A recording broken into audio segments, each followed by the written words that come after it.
Anonymous Pinoy Confessions. Red flags after sex. Hi, I'm a female. I have a long-term relationship going 7 years na. He is my childhood playmate. Nung first 3 years namin, we were good kahit LDR kami. Despite that, nababalance ng boyfriend ko yung time sa lahat. Pero yung one problem lang is mahilig siya mag-inom. At yun laging pinag-aawayan namin. Kasi hindi siya makaalala kapag kasama niya ang mga kaibigan niya.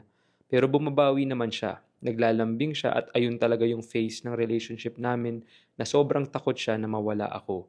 Nagsasabi siya kung anong mga problema niya and he always made me feel loved. Fast forward, napapansin ko na simula nung nag-sex kami, nagbago ang lahat. Kapag galit ako, galit din siya.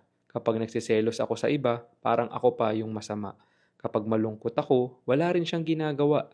Kapag aalis ako kasama ang mga kaibigan ko, magpapaalam pa lang ako, cold na siya. Kahit nag-update ako, pag uwi ko, hindi niya ako kakausapin dahil kasama ko ang mga kaibigan ko. Naalala ko pa, one time, nag-overnight kami, all girls na mga kaibigan ko. Nagpaalam ako na may overnight kami the night before. Ang nangyari, hindi niya ako kinausap for 5 days. I'm begging na kausapin niya ako. Ginawa ko lahat. Nagpa-load ako, tinawagan ko siya sa WhatsApp, Telegram, Messenger. Nagpo-post ako sa Facebook at tinatag ko siya. Tinadtad ko siya ng text and chat. Pero wala. Grabe. Feeling ko depressed ako that time kasi gusto ko lang naman magsaya after ng super na nakakapagod na academic year. Napapansin ko every time na magkikita kami and we would have sex, nagiging okay kami. Pero after nun, ginagago niya na ako.